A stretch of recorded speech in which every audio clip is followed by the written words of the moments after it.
Today, Jesus is angry. Like ordinary man, Jesus is a man full of emotions and feelings. He could be joyful, angry, disappointed, or delighted. At the beginning of today's gospel, it says, Jesus entered Jerusalem and went into the temple. He had looked all around. As it was already late, he went out to Bethany with the 12. So it says he had looked all around. So we may imagine, or we may ask this question, what did he see? The gospel did not say anything, but we can have some inference based on the narrative happened during the following day. The next day, Jesus felt hungry.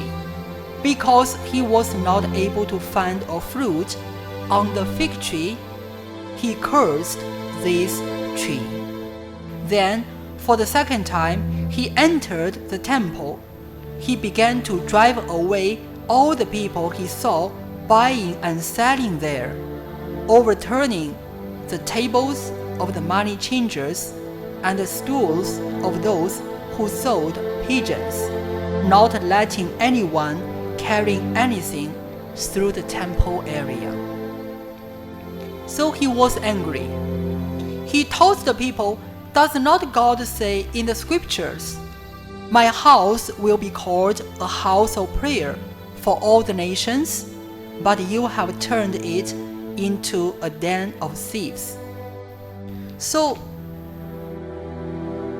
let's imagine, is Jesus angry today? Because it happened during the past, so we can say Jesus was angry with the people. But how about today?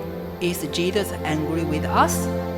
So we can see there is a crucifixion up there. So if we can say Jesus entered the temple area and he looks around at everything and every people, so can we say he's delighted or is he angry? And there comes someone, the chief priests and the teachers of the law, because they had misled the people. So who are these chief priests and who are the teachers of the law? So they might be religious during their time, and we are also religious at this time.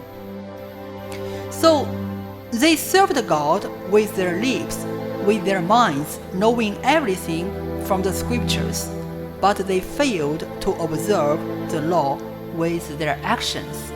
And in today's gospel, it also says, when these chief priests and scribes, they came to hear of it, what Jesus had said, and they were seeking a way to put him to death. So it's quite fearful if we put Jesus into death. It may not be literally putting him to death, but if we hear something and we know that something is right, and we, out of our responsibility and our identity, we need to do that. But if we failed to do that, in a certain way, we are also putting Jesus into death. And these chief priests and scribes, they may not be referring to religious or priests or religious sisters or bishops in our day, but also those who are in authority, which means including all of us. So that is the reason why Jesus was angry. There is a crucifix hanging above the altar. Jesus is watching over us, and we can imagine what feelings he has right now to each one of us, to Father Francis, to Brother John, or to Sister Claire. So if there is a word coming from him to each one of us, what would that be? He might call our name to say something to each one of us. So sisters and brothers, we can also imagine why Jesus was angry during that night. Because for the first time when he entered Jerusalem and went to the temple area, he was seeing that these people, they were profaning the temple of God. Then, because it was late, so Jesus went out. But the following day, Jesus, how do you call that one? If I'm not mistaken, the English term is to spurn, to give out his anger. That's why he driven away all the people from the temple area. But in that night, when he was angry, what was his reaction? We can use our imagination. When we are angry, we may not be able to eat. We may not be able to say some words or kindly to others. But when Jesus was angry during that night, how much he has suffered during that night, the whole night. And today is also the first Friday in this month.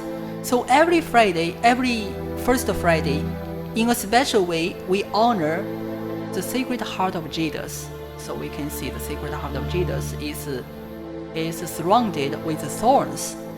So this morning I was preparing to have an article.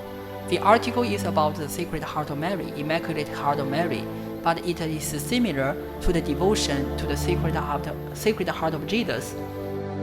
And Jesus told Sister Lucia, once she was one of the children in Fatima, who saw the apparition of Our Lady.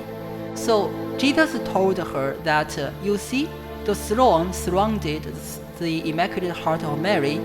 These thrones are the sins against the Immaculate Heart of Mary.